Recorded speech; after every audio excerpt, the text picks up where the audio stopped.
हरे कृष्ण।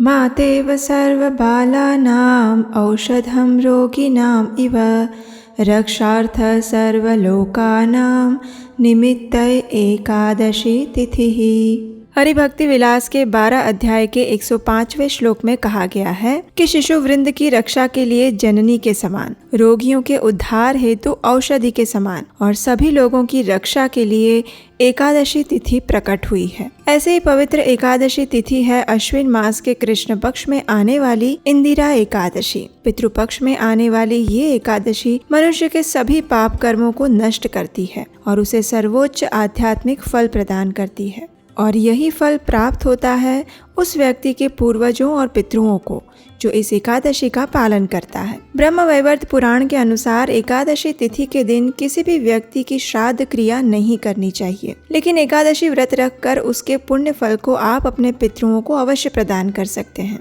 तो चलिए अश्विन मास के कृष्ण पक्ष में आने वाली इस इंदिरा एकादशी के उपलक्ष्य में आज हम गर्ग संहिता से एक पौराणिक कथा का श्रवण करते हैं। ये बात है वृंदावन की, जहाँ परम भगवान श्री कृष्ण अपनी बाल लीलाएं कर रहे थे। उनकी मधुर मुस्कान और नटखट लीलाओं से सभी व्रजवासी अभिभूत थे। उनके लिए उनका कान्हा ही उनकी संपूर्ण दुनिया हुआ करती थी। कोई उन्हें अपने पुत्र की तरह प्रेम करता तो कोई उन्हें अपने सखा बनाकर उनके साथ खेलता। किसी के लिए वे अपने प्रियतम प्रेमी थे तो किसी के लिए वे तारणहार थे। इन सभी व्रजवासियों में जितनी भी गोपियां थी वे कृष्ण को अपने पति रूप में प्राप्त करना चाहती थी। कृष्ण के प्रति उनका प्रेम असीमित था, लेकिन ये सब ये भी जानती थी कि उन सबसे भी अधिक कृष्ण को प्रेम करने वाला कोई अगर है तो वो है श्रीमती राधा रानी। सभी गोपियों में श्रीमती राधा रानी का कृष्ण के लिए प्रेम सर्वोच्च है। इसलिए एक दिन वे सभी गोपियां पहुंच गई राधा रानी के पास। वहां जाकर उन्होंने कहा, वृषभानुसुते दिव्ये हे राधे कंजलोचने श्री कृष्णस्य प्रसादार्थ वद किंचित व्रतम शुभम। हे वृषभानु नंदिनी श्री राधिका, आप हमें श्री कृष्ण की प्रसन्नता के लिए कोई व्रत बताएं जो देवताओं के लिए भी दुर्गम है। वे श्री कृष्ण नंद नंदन तुम्हारे वश में रहते हैं। तुम सभी शास्त्रों में पारंगत हो, इसलिए कृपया हमें भी श्री कृष्ण को प्रसन्न करने की कोई विधि बताओ। ये सुनकर श्रीमती राधा रानी कहती हैं, श्री कृष्णस्य प्रसादार्थम कुरुतै एकादशी व्रतम तेन वश्यो हरिः साक्षात् भविष्यति न संशयः। श्री कृष्ण की प्रसन्नता के लिए आप सब एकादशी व्रत का अनुष्ठान करिए। इससे साक्षात श्री कृष्ण तुम्हारे वश में हो जाएंगे, इसमें कोई संशय नहीं है। ये बात सुनकर सभी गोपियों ने कहा, हे राधिके, तुम सभी ज्ञान की निधि हो, इसलिए कृपया हमें ये बताओ कि क्या पूर्व काल में भी ये व्रत किसी ने किया था और इससे उन्हें क्या फल प्राप्त हुआ था। तो इसका उत्तर देते हुए राधा रानी कहती है, हे गोपियों, सबसे पहले देवताओं ने अपने छीन लिए गए राज्य को पुनः प्राप्त करने के लिए और दैत्यों का संहार करने के लिए इस व्रत का अनुष्ठान किया था। इसके उपरांत एक राजा वैशांत थे। किसी कारणवश उनके पूर्वज यमलोक में निवास कर रहे थे, इसलिए अपने पितरों का उद्धार करने के लिए इस राजा ने भी इसी एकादशी व्रत का पालन किया था और उसके फल स्वरूप उनके पूर्वजों को परम आध्यात्मिक जगत की प्राप्ति हुई थी। लुम्पक नाम के राजा को उसके ही पाप कर्मों के कारण उसके परिवार जनों ने त्याग दिया था। जब लुम्पक ने एकादशी का व्रत किया तो उसके फल स्वरूप उसे अपना राज्य और परिवार पुनः प्राप्त हो गया। भद्रावती नगरी में पुत्रहीन राजा ने इस व्रत का अनुष्ठान किया और उसे पुत्र की प्राप्ति हुई। इतना ही नहीं, एक ब्राह्मणी को देव कन्याओं ने इस व्रत का फल अर्पित किया तो उसके फल स्वरूप उस ब्राह्मणी को धन धान्य से भरपूर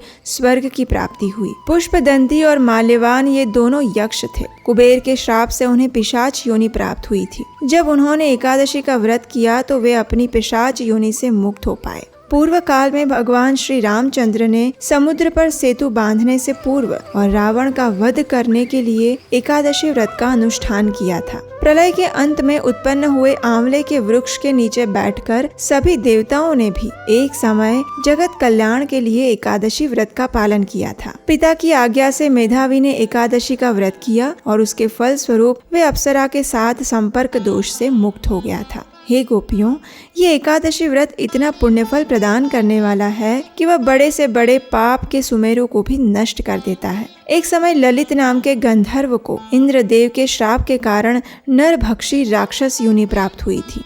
जब उसने ऋषि के निर्देशन अनुसार एकादशी का व्रत किया तो उसे अपना गंधर्व शरीर पुनः प्राप्त हो गया। धुंधुमार आदि राजाओं ने भी एकादशी के पुण्य प्रभाव से ही परम गति को प्राप्त किया था और भगवान शंकर भी ब्रह्म कपाल से इसी एकादशी के माध्यम से मुक्त हो पाए थे। राजा अम्बरीश, राजा रुक्मांगद और राजा हरिश्चंद्र जैसे महान राजाओं ने एकादशी का व्रत करके भौतिक और आध्यात्मिक जगत में सर्वोच्च स्थान प्राप्त किया था। हे गोपियों, इस एकादशी को संपूर्ण तिथियों की परमेश्वरी समझो। उसकी समानता करने वाली दूसरी कोई तिथि नहीं है। इसके दृढ़ पालन से आप सब भी हमारे प्रिय श्री कृष्ण को अवश्य प्रसन्न कर पाएंगी। तो इस प्रकार राधा रानी के मुख से एकादशी तिथि की ये महिमा सुनकर सभी गोपियों ने श्रद्धा और दृढ़ता के साथ एकादशी व्रत का पालन किया। उसके फल स्वरूप भगवान श्री कृष्ण उन सब पर अत्यंत प्रसन्न हुए और उन्होंने मार्गशीर्ष मास की पूर्णिमा के दिन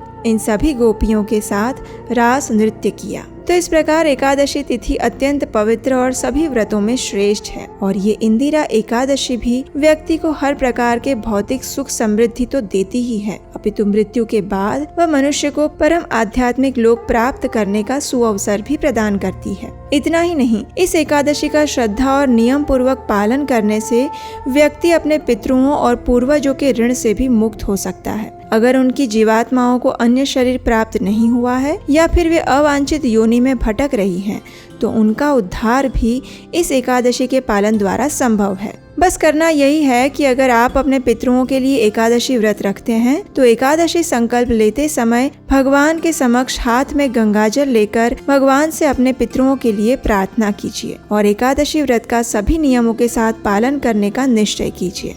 अगले दिन जब एकादशी का पारण करें तो किसी सुयोग्य ब्राह्मण या वैष्णव को भगवान को अर्पित भोजन प्रसाद रूप में खिलाइए और अपनी क्षमता अनुसार उन्हें कुछ न कुछ दान दक्षिणा दीजिए। उसके बाद आपने जो ये एकादशी व्रत किया है उसका फल भगवान के समक्ष जाकर उन्हें अर्पित करते हुए अपने पितरों की उच्च गति की प्रार्थना कीजिए और फिर आप स्वयं एकादशी व्रत का पारण कर सकते हैं। एकादशी का व्रत कैसे करना है और उसका पारण करने की संपूर्ण विधि क्या है, ये अगर आप जानना चाहते हैं तो आप हमारे चैनल पर जाकर एकादशी व्रत विधि वीडियो देख सकते हैं। चलिए, तो अब आप हमें बताइए कि कैसी लगी आपको आज की एकादशी कथा। अगर अच्छी लगी है तो नीचे कमेंट बॉक्स में अपने प्रतिभाव हमें लिखकर जरूर भेजिएगा और इस कथा को अपने सभी मित्रों और परिवारजनों को शेयर कर दीजिए जो एकादशी व्रत करने की इच्छा रखते हैं। और हाँ, हमें आपको ये बताते हुए खुशी और संतुष्टि हो रही है कि हमारे चैनल पर हम आपको ऐसी ही वैदिक कथाएं सुनाते हैं जो सिर्फ और सिर्फ वैदिक शास्त्रों से ली गई हैं, बिना किसी काल्पनिक मिलावट के। तो अगर आप सनातन धर्म का शुद्ध विज्ञान और कथाओं को सुनने में रुचि रखते हैं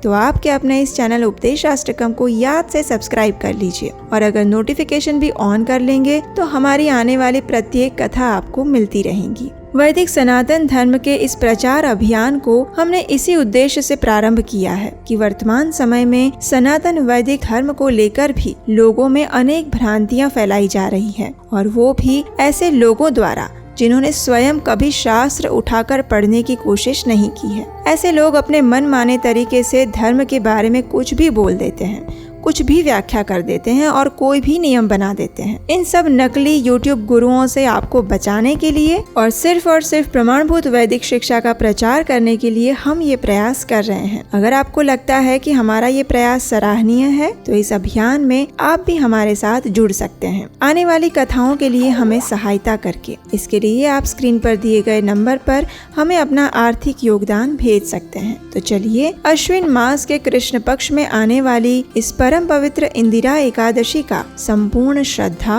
और भक्ति भाव पूर्वक पालन करते हैं और अपनी तथा अपने पूर्वजों की सर्वोच्च आध्यात्मिक गति का मार्ग प्रशस्त करते हैं। हरे कृष्णा।